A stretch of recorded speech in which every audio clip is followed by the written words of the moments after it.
예, 장화방 음악과 함께 시작하는 정치 김앤장인데요.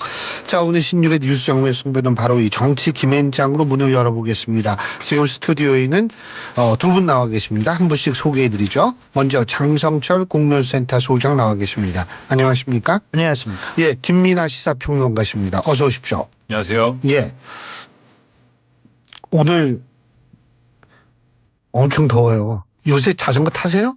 못 하고 있습니다. 요새 자전거 타는 거는 자살행위입니다, 진짜. 너무 힘든 상황이죠. 네. 와, 아니 가만히 서 있어도 덥더라고요.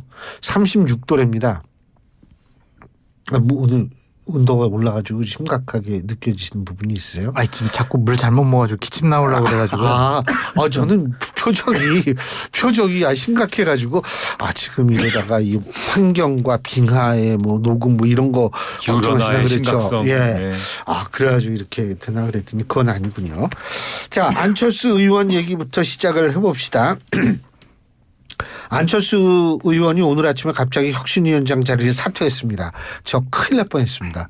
오늘 컬럼을 다 쓰고 보내려고 그러는데 담배를 한 대 딱 태우면서 뉴스를 검색하는데 이 뉴스 같은 거에 다시 썼잖아요. 예. 근데 어쨌든 날치기 혁신은 거부하겠다 이랬는데 어떻게 평가하십니까? 이상한 분들이 이상한 일을 하고 있다. 그렇게 볼 수밖에 없는 것 같습니다. 네. 그러니까 혁신위에 정권을 주지 않는다. 혁신위에 정권을 달라고 하지 않았다. 혁신위에 정권을 보장받지 못했다. 그렇다면은 안철수 위원장이 무능한 거죠. 혁신위가 힘을 받으려면요. 인선 그리고 혁신의 안에 대해서 비대위원회에서 한 글자도 건들면은 안 된다. 그렇게 혁신의 정권을 받아야 혁신위가 제대로 활동할 수 있는 거예요. 근데 그런 거 보장 없이 혁신위원장을 덜컥 받아들인 안철수 의원의 정치적인 무능력함과 판단력에 대해서 비판하지 않을 수가 없고요. 송원석 비대위원장 겸 원내대표 같은 경우에는 비대위원장을 할 자격이 있는 것인가 그런 생각이 좀 듭니다. 뭐 지난주에 안철수 의원을 혁신위원장으로 추천하고 임명하고 지명을 하면서 정말 주옥 같은 얘기를 엄청나게 많이 하셨잖아요. 근데 그걸 근본적으로 부인하는 행동을 이번에 했다라는 것 자체가 혁신할 생각과 판단과 의지가 전혀 없다. 그렇게 보여집니다. 그러니까 지금 국민의힘이 하려고 하는 혁신의 본질이 이걸 드러난 것이다라고 저는 생각을 하고요. 그러니까 혁신위원회라는 걸 둬서 하려고 했던 혁신이라는 게 뭐냐. 결국 지금의 국민의힘 비대위가 인정하는 혁신만 하려고 한 거 아니냐 이런 생각이 드는 거잖아요. 그러니까 지금 언론 보도를 통해서 이제 지금의 어떤 사안을 유추할 수밖에 없는 건데 이 언론 보도된 것만 보면은 결국은 인선 그리고 권한 이 문제로 지금 안철수 혁신위원장은 뭐 이거를 안 하겠다라고 한 거 아니겠습니까? 근데 그 인선과 권한이라는 거를 비대위가 결정하는 그러한 과정으로 된 것이잖아요. 애초에는 혁신위가 당 혁신을 하려면은 일단 안철수 이 의원이 얘기한 것처럼 혁신위에 메스를 지어주고 이 국민의힘을 어디서부터 어떻게 고쳐야 되는지를 한번 다 맡기겠습니다라고 하는 자세로 이제 혁신의 주도권을 줬어야 되는 건데 그게 아니라 혁신의 처음부터 끝까지를 지도부가 통제하겠다라고 하는 자세로 혁신을 맡기겠다는 생각이었다라고 하면은 이거는 그냥 포장만 혁신이라고 하는 것이지 비대위가 원하는 대로 이 지도부가 원하는 대로 이 당을 끌고 가는 그런 어떤 포장지에 불과한 그러한 혁신을 하려고 했다는 게 여기서 드러나는 것이다라는 생각이 들고 그만큼 지금 국민의힘의 기득권의 어떤 힘이나 그런 것들이 아주 강하게 유지가 되고 있구나라는 게 드러났다라고 생각이 되고요. 그다음에 마찬가지로 장 소장님 말씀하신 것처럼 안철수 의원의 이 정치적 판단력에 대해서 좀 의문이 생깁니다. 그러니까 처음에 혁신위원장을 맡을 때 누가 봐도 가장 먼저 우려할 수밖에 없는 게 이 대목이거든요. 이 혁신위를 어떻게 꾸릴 거냐, 누구로 꾸릴 거냐, 그리고 권한은 과연 어느 정도나 보장이 되는 것이냐, 그리고 그것이 안 됐을 때는 어떻게 할 것이냐 이런 것들이 처음에 어느 정도 합의가 되고 보장이 확실히 되는 그러한 그림 속에서 진행이 됐어야 되는 건데 지금 전혀 그렇지가 않은 상황인 거고 혁신위원장을 한다고 했을 때 다 물어봤습니다. 그럼 전당대회는 어떻게 되는 거냐. 전당대회 생각 안 하고 있다라고 말했지 않습니까? 그러면 이건 전당대회를 포기하고 당 혁신에 나서겠다라고 한 것인 만큼 안철수 의원 입장에서는 배수의 진을 치고 이제 나갔다라고 볼 수가 있는 건데 배수의 진을 치고 나갔지만 혁신위가 꾸려진 지 8분 만에 배수의 진인데 이제 물로 빠지게 된 상황인 거잖아요. 그러면 제가 볼 때 이거는 그 물로 빠지지 않기 위한 어떤 그러한 최종적인 어떤 결전을 치르고 뭐 이런 과정이 더 있었어야 되는 게 아니냐라는 생각이 드는데 그것을 했음에도 불구하고 실패했으면 그러면 과연 전당대회 또 가겠다고 얘기하는 게 맞는 거냐. 국민들이 볼 땐 이렇게 생각할 것 같은데 그게 아니라 처음부터 이게 배수의 진이 아니고 약간 밀릴 것 같으니까 얼른 여기서 접어버리고 그냥 전당대회 가겠습니다라고 틀어버리는 이런 식으로 하는 게 국민들이 볼 때는 어떨까. 약간 정치적인 판단에 미스가 있었던 거 아닌가 싶기도 해서 여러모로 의문이 남는 그런 상황이다라고 말씀드리겠습니다. 아니 근데 오늘 이거 그만두겠다 그러면서 전당대회에 출마하겠다. 그죠? 맨 처음에 혁신위원장 맡았을 때는 많은 분들이 이 전당대회 안 나가고 혁신위원장 하네 이런 생각을 했는데 그만두고 전당대회 나가겠다. 그렇다면 전당대회에서는 좀 승산이 좀 많다라고 보십니까? 어떻게 보세요? 전당대회 나가겠다라는 판단 자체가 어떤 합리적인 판단과 이성적인 생각을 갖고 했다라기 보기는 어려울 것 같고요. 기자회견 하시는 걸 봤는데 상당히 감정적으로 좀 격앙되어 있더라고요. 그래서 좀 홧김에 전당대회 출마한 것이 아닌가 그런 생각이 좀 들고 당이 지금 친윤 세력들, 영남권 기득권 세력들에게 완전히 장악되어 있다라는 것은 여러 가지 상징적인 장면들이 보여지는 거잖아요. 송원석 원내대표가 선출되고 김용태 비대위원장 임기 연장 안 해주고 비대위원장 겸임을 하고 그리고 나서 혁신이 딱 띄우면서 바로 뭐를 했어요. 당직자 인선했잖아요. 정정십 사무총장, 김정재 정책위의장, 이미자 기재부 위원장 이렇게 추천 이렇게 했단 말이에요. 그분들이 다 영남권에 지난 시절 윤석열 전 대통령을 옹호하고 보호하고 한동훈 전 대표 쫓아낸 사람들 아니겠어요. 그런 분들이 당 지도부와 당직자를 하고 있다는 것 자체가 당이 혁신과 쇄신을 할 생각과 판단이 없는 거 아니냐 좀 그런 생각이 들고 비대위원회 위원 명단을 한번 좀 봐보세요. 비상 상황을 초래한 사람들이 지금 비대위원장과 원내대표와 비대위원 하고 있어요. 그런 상황에서 어떠한 혁신이 되겠습니까? 그래서 안철수 의원이 당대표 나간다고 한 건 그것이 과연 어떠한 정치적인 파장을 불러일으키고 어떠한 영향을 미칠 수가 있을까? 또한 당대표가 될 가능성이 있을까? 그 점에 대해서는 상당히 좀 회의적입니다. 그 부분이 중요한 것 같아요. 예. 지금 이제 전당대회에서 성과를 낼 수 있느냐 이런 것이 여러모로 관심사라고 한다면 그거는 이제 한동훈 전 대표가 나오느냐 여기에 이제 달린 부분도 있을 거라고 보이지만 근데 한동훈 전 대표가 가져가야 될 어떤 표심이나 이런 것들이 만약에 한동훈 전 대표가 안 나온다 하더라도 조경태 의원도 나온다고 하는 것이고 여러 명이 그 공간에 달려드는 그런 모양새가 되지 않겠습니까? 안철수 의원이 만약에 전당대회 출마하면은 약간 가능성이 있을지도 모르겠다라고 하는 판단이 이전 국면에서 있었던 거는 이 안철수 의원이 물론 이제 윤석열 전 대통령의 탄핵에 대해서 찬성하기도 했고 또 그렇게 했지만 지난 대선 때 김문수 후보 선거운동을 또 열심히 하기도 했고 개표 방송을 마지막까지 지켜보는 성의도 보였고 이런 게 있다 보니까 이 탄핵 찬성파와 그다음에 지금의 소위 말하는 아직도 남아있는 친윤 이렇게 불리는 요분들의 어떤 지지층 요 양쪽을 어느 정도는 좀 아우를 수 있지 않느냐. 그러니까 소위 말하는 친윤 쪽에서 재평가론 이런 게 나오면서 그러면서 어느 정도 이제 이 뭔가 가능성이 있을 수도 이렇게 봤던 거지 않습니까? 그런 국면이었는데 이게 지금 요렇게 요 그대로 이제 구도로 옮겨오면 지금 친한계 쪽의 표심이 안철수로 오기는 상당히 어려운 국면이 이제 된 것 같고 혁신위원장 맡고 이런 단계로 가면서 그 다음에 지금 이분을 혁신위원장으로 만드는 데 기여했던 안철수 재평가론이 이 혁신위원장을 안 하겠다고 지금 오늘 선언하면서 상당히 지금 당혹스럽다라는 평가로 막 가버리면서 이거는 또 재평가로는 역시 안철수 의원은 또 철수하는 거냐 이런 식의 여러 가지 부정적인 평가로 이어지고 있는 상황인 것 같아요. 그러면 이 전당대회 출마했을 때 긍정적으로 작용할 수 있는 두 가지 요건이 다 없어진다라고 했을 때는 전당대회에서 성과를 내기에는 오히려 이전보다도 좀 어려워진 거 아닌가라는 생각이 들거든요.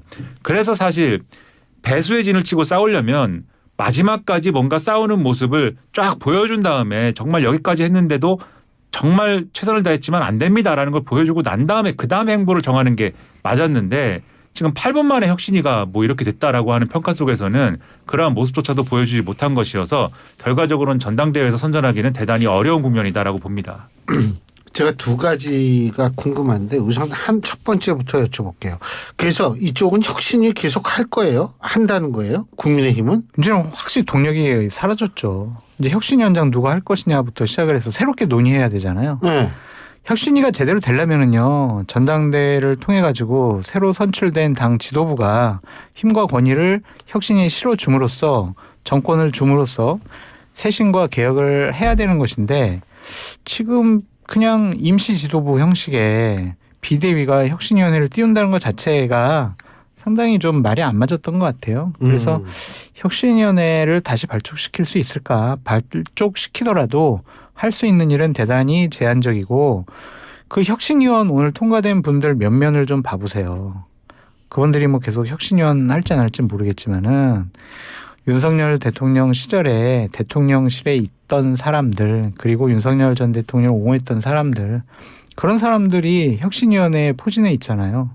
뭘 혁신을 해요? 어떻게 혁신을 해요? 혁신의 대상이 돼야 될 사람들이 혁신위원으로서 당 혁신을 주도하겠다. 해내겠다. 그 자체가 웃긴 상황인 거죠. 어떻게 보세요? 그 사실 뭐 형식으로야 혁신을 계속 할 수도 있고 하겠지만 지금 송원석 비대위원장과 송원석 비대위의 속내는 울고 싶은데 뺨을 맞았다. 그렇게 생각하는 그런 심리가 아닐까라고 생각을 합니다. 그러니까 애초에 혁신위원회를 왜 설치하게 됐습니까? 김용태 비대위원장이 뭐 5가지의 무슨 혁신안을 마련했다 그러고 뭐 여러 가지 이제 얘기를 하니까 그 김용태 비대위원장이 얘기해 놓은 게 있다 보니까 그 얘기를 그러면 우리는 혁신위에서 할 테니까 김용태 비대위원장은 좀 조용히 있으시오. 그리고 임기를 6월 30일 날 예정대로 마치시오. 이렇게 얘기하기 위해서 혁신이라는 걸 둔 거잖아요. 적극적으로 혁신을 너무 하고 싶어서 사실 한 건 아니거든요. 송원석 비대위가.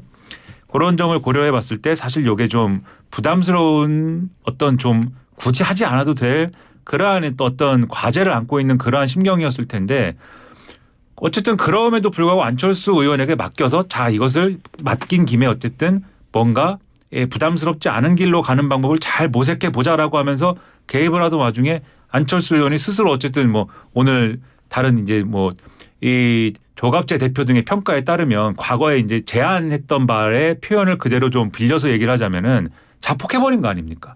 그러니 울고 싶은데 내가 뺨을 맞게 되었군. 이제 울자라고 하면 되는 거 아니겠습니까? 그래서 이것은 뭐 형식적으로야 혁신이가 계속 될 수도 있고 뭐 아닐 수도 있겠습니다만은 내용적인 혁신은 장성철 소장님 말씀하신 대로 사실상 끝난 것이다. 없는 것이다. 이렇게 봐야 되겠죠. 자. 두 번째 제가 좀 궁금한 게 조경태 의원이 전당대회 출마를 선언을 했어요. 그런데 그런 상황에서 한동훈 전 대표가 출마를 한다? 오히려 한동훈 전 대표가 출마 안 하고 좀 가까운 분이 대신 출마해 주면 고마운 거 아니에요? 어떻게 보세요? 한동훈 전 대표가 출마하는 것에 대해서 상당히 좀 고심을 하고 있는 것 같고요. 주변 참모들의 얘기를 들어보면 출마 안 하는 쪽으로 많이 판단을 하고 기울이는 것이 아니냐. 일설에 의하면은 참모들이 한 70% 정도는 지금 나설 때가 아니다. 출마할 때가 아니다. 그러한 얘기를 좀 하는 모양입니다. 뭐 결심이야 한동훈 전 대표가 하겠지만은 예. 이 출마 여부가 불확실하고 출마할 것 같지가 않으니까 조경태 의원이 출마를 먼저 치고 나온 것이 아니냐 좀 그런 생각이 드는데 상황은 좀 끝까지 지켜봐야 될 것 같아요. 한동훈 전 대표 쪽에서는 여러 가지 뭐 생각을 할 수가 있겠지만 과연 내가 출마 선언하면 될까? 되고 나서도 내가 당을 제대로 바꿀 수가 있을까? 저 영남 친윤들 기득권 세력들을 내가 어떻게 잘 정리할 수 있을까? 그러한 현실적인 고민을 할 수밖에 없잖아요. 예. 뭐 그것이 이제 계산기를 두드려 가지고 나올 수 있는 부분은 아니고 정치적인 결심과 결단에 의해서 자 판이 벌어졌다. 내가 전직 당대표로서 당이 이렇게 가는 꼴은 도저히 보지 못하겠다. 내가 불리하더라도 나가서 이 명분 있는 행동, 용기 있는 행동을 당원과 국민들께 알려야 되겠다. 그렇게 생각하면 나가는 거고 에이 따져보니까 나 안 될 것 같네. 해봤자 또 당대표 돼봤자 나 지방선거 지면은 금방 쫓겨나겠네. 에이 그럼 뭐해. 그 다음번이나 해보자. 이러면 이제 안 나가는 건데 글쎄요. 아직까지는 뭐 어떻게 결심할지 모르겠습니다. 그러니까 한동훈 전 대표가 만약 출마한다면 조경태 의원으로서는 뭐 출마를 접지 않을까 그렇게 예상을 해봅니다. 어떻게 보세요? 오늘 신문을 쭉 보는데 이게 좀 친한계라는 분들이 우리 축구팀에 뭐 한 사람의 히딩크 감독님 밑에서 일사불란하게 움직이는 그러한 대한민국 대표팀 같은 모습은 전혀 아니다 이렇게 생각이 되더라고요. 그러니까 말씀하신 대로 조경태 의원은 출마 선언을 했는데 그 출마 선언을 했으면 뭔가 하나의 팀 안에서 전술과 뭐 전략이 다 정리된 상태였어야 되는 거 아니겠습니까? 만약에 이게 하나의 팀 같은 거면. 근데 조경태 의원은 출마 선언을 했는데 여전히 그 같은 기사 안에서 친한계라고 불리는 분들은 아직 한동훈 대표의 출마 확률은 한 6대 4 정도다. 그래서 6이 뭐예요? 6이. 그 나가지 않을 확률이 한 60% 정도고 나갈 확률이 40% 정도인데 근데 거기 보면 또 주변에 많은 사람들은 다 말리고 있다. 그 행간을 잘 보면은 주변에 많은 사람들이 다 말리는데 나갈 확률이 40%다. 그렇게 나가고 싶은 마음을 갖는 사람은 그럼 누구겠습니까? 그게 다 말리는데 나갈 확률이 40%라고 하는 거면은 그런 상황인 건데 그런데 조경태 의원은 나간다고 하는 거니까 이게 막 손발이 척척 맞아가지고 이렇게 뭐 전략 전술을 정확히 짜맞춰가지고 움직이는 건 아니구나 하는 생각이 들고요. 말씀하셨듯이 장 소장님 말씀하셨듯이 한동훈 대표가 결국은 안 나오면 뭐 계속 조경태 의원이 한번 가보는 것이고 그런데 조경태 의원이 계속 간다고 하더라도 친한계 표심이 조경태 의원으로 딱 모아지는 거냐. 그건 또 별개의 문제인 것 같고 지금 상황은. 그리고 만약에 한동훈 대표가 나오면은 조경태 의원이 뭐 접을 수도 있는 것 같고 이런 느슨한 좀 이런 상태인 것 같고 한동훈 대표 입장에서는 판단을 여러 가지로 해봐야 될 겁니다. 지금 오늘 뭐 칼럼들 보니까는 뭐 언더 찐윤을 청산해라 뭐 이런 칼럼도 있고 이 국민의힘에 네. 언더 찐윤이라는 그 언더 서클 그 언더 그런 의미예요? 그런 건가 해가지고 이렇게 네. 주의 봤는데 꼭 그런 의미는 아니고 잘 언론에 조명은 안 되지만 이제 서로 지난번에 김상욱 의원이 한 얘기인 거잖아요. 서로 이렇게 좀 아름아름 지내면서 하고 있지만 당에는 상당한 영향을 끼치고 있는 영남권에 있는 어떤 의원들의 얘기다 이렇게 돼 있는데 그중에는 과거에 윤석열 전 대통령과 술친구를 자처했던 뭐 그런 분도 있고 울산에 있는 분이라고 그러는데 아무튼 뭐 그렇게 막 써 있더라고요. 그러니까 이런 분들을 해체하고 근데 전당대회를 해서 한동훈 전 대표가 이제 대표가 되고 이러면 이런 분들의 어떤 기득권과 맞붙어서 깰 수 있느냐 이런 게 생각이 돼야 되는데 지난번에도 사실 지난번에도 어려워서 뭐 당 게시판에 이거 쓴 거 누구냐 뭐 이런 거 가지고 공격받고 이러면서 좀 밀리고 했던 거 아닙니까?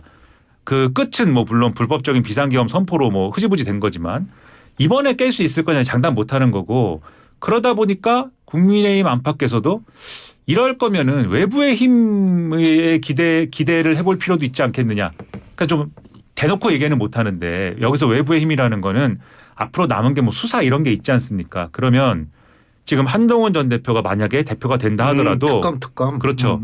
넘어야 될 풍파가 너무 많지 않습니까? 예. 1차적으로 당내 기득권이라는 이런 장애물이 있는 것이고 2차적으로 수사나 이런 것들이 진행될 가능성이 있는데 이걸 어떻게 수습할 거냐 이게 있을 것이고 세 번째로 아까 말씀하신 대로 선거가 있을 것인데 이 선거 결과 과연 좋겠느냐 이 모든 장애물을 다 넘는 대표를 지금 할 것이냐 아니면은 이게 한번 지나간 이후에 그 다음에 이제 할 것이냐는 요것에 대해서 판단을 해봐야 되는데 그러면 일단 대표를 가지 말고 뭐 예를 들면 보궐선거에 간다든지 이런 우회로도 있지 않느냐 등등의 얘기가 여러 가지로 이제 하고 있는 상황이고 그거를 좀 고민하는 거 아니냐 싶어요. 근데 제가 볼 때는 어쨌든 이 모든 난관을 돌파할 어떤 전략이나 자신 없이 이쪽으로 이제 가는 거에 대해서는 주변도 그렇고 말릴 수밖에 없는 상황이어서 결국은 제가 볼 때는 전당대회 출마는 쉽지 않을 걸로 보이는데 근데 한동훈 전 대표도 남의 말 여러 가지로 들어가지고 종합적인 판단을 하는 스타일이라기보다는 본인이 이제 단독자로서 판단하는 스타일이 강하지 않습니까? 그래서 이거는 한동훈 전 대표 외에는 누구도 알지 못하는 것이 아닐까 생각이 됩니다. 근데 김문수 전 후보는 나올 거 뭐 종을 울린다 그랬던가 뭐 그러지 않았어요? 지금 말과 발걸음은 나가는 걸로 보여지죠. 그 종을 누구를 위하여 종을 울리나 있었죠? 뭐 이재명 예. 대통령과 잘 싸울 수 있는 사람은 나다라고 하고 지금 원외 당협위원장들 계속 좀 만나고 다니고 있잖아요. 왜 만나겠어요? 이 날도 더운데. 결국에는 진짜 날 더워요. 네. 예. 그럼 결국에는 이제 나 당대표 선거 나갈 거야 도와줘. 그런 거겠죠 뭐. 그러니까 나간다고 보시는 거죠. 예? 지금 뭐 발걸음은 예? 그렇게 보이시죠. 그러면은 확률은 높다고 보세요? 현재로서는 가능성이 높죠. 가능성이 높다. 뭐 지난주에 뭐 여론조사를 보더라도 가장 뭐 당원들이 선택을 많이 하지 않느냐. 예. 그러한 여론조사도 있는 것처럼 여론조사. 우리 있는 박재 것이고. PD 여론조사 나왔어요. 예. 그래서 이제 뭐 전 대선 후보라는 네임밸류가 있잖아요. 그렇기 때문에 관성적으로 지지하는 분들도 있을 겁니다. 근데 그것이 뭐 지난번에는 친윤들이 대선 후보를 만들었잖아요. 예. 근데 만들어 놓고 단일화하려고 했는데 고집을 부려서 단일화가 원만하게 진행이 되지 않았잖아요. 그러니까 그때랑은 좀 다를 것 같아요. 그러니까 친윤들이 진짜 고집이 되게 세네. 당대표가 되더라도 우리 말 안 듣겠네. 오히려 우리를 좀 치우려고 하겠네. 그런 생각이 들면 예전과 같은 득표는 기록하기가 쉽지가 않아 보인다라는 좀 생각이 듭니다. 말씀대로 요 전해지는 기류나 이런 거 언론을 통해서 보면은 소위 말하는 당 기득권에 해당하는 친윤계 쪽에서 김문수 전 후보, 김문수 전 장관을 당대표로 밀기는 좀 어렵지 않느냐라는 전망들이 있는 것 같습니다. 그래서 차라리 나경원 의원을 밀거나 또는 장동혁 의원 한번 밀어보면 어떠냐 이런 얘기도 나오는 것 같고, 네, 뭐 출마할지 뭐 여러 가지로 뭐 조건을 맞춰봐야 되겠지만 그런 얘기가 이제 신문에는 써 있는데 어쨌든 이런 식으로 얘기가 나온다라는 거는 말씀하신 대로 김문수 전 장관이 한덕수 전 총리하고 단일화하는 과정에서 여러모로 이제 충격적인 장면들이 여러모로 이제 연쇄적으로 발생하고 뭐 이런 장면들이 있지 않았습니까? 그때 좀 이 실망을 많이 한 것 같아요. 당내 기득권 입장에서는. 그러다 보니까 이게 어려운 것인데, 그러나 아까도 말씀하셨듯이 그럼에도 소위 말하는 당심이라는 게 당내 기득권은 뭐 그렇게 움직이고 있지만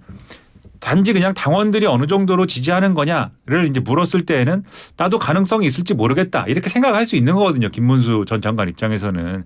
그래서 도전할 가능성이 지금 높은 거 아니냐는 생각이 드는데, 다만 김문수 전 장관의 주변 사람들의 입장도 지금 통일이 다 돼 있는 건지는 잘 모르겠습니다. 왜냐하면 이건 뭐 별개의 얘기긴 하지만 김재원 전 최고위원 이런 분들은 지금 언론에 보면은 아직 김문수 전 장관이 뭐 이렇게 결심하거나 이런 단계는 아니다. 이렇게 계속 좀 부정적인 언사로 얘기를 하고 있거든요. 물론 그분은 이제 그분의 또 다른 생각이 있는 것 같은데 어쨌든 그런 단계들을 보면은 여기도 좀 이렇게 의견이 단일하게 모아지지 않는 좀 어지러운 상태인 것 같다. 이렇게 말씀드리겠습니다. 자, 뭐 어지러운 거야 많죠. 날씨도 더워가지고 가만히 있어도 어지러워요. 요새 밖에 오래 있으면. 예. 자, 1부 순서는 여기서 줄이고요. 잠시 뒤 2부에서 얘기 계속 이어가겠습니다.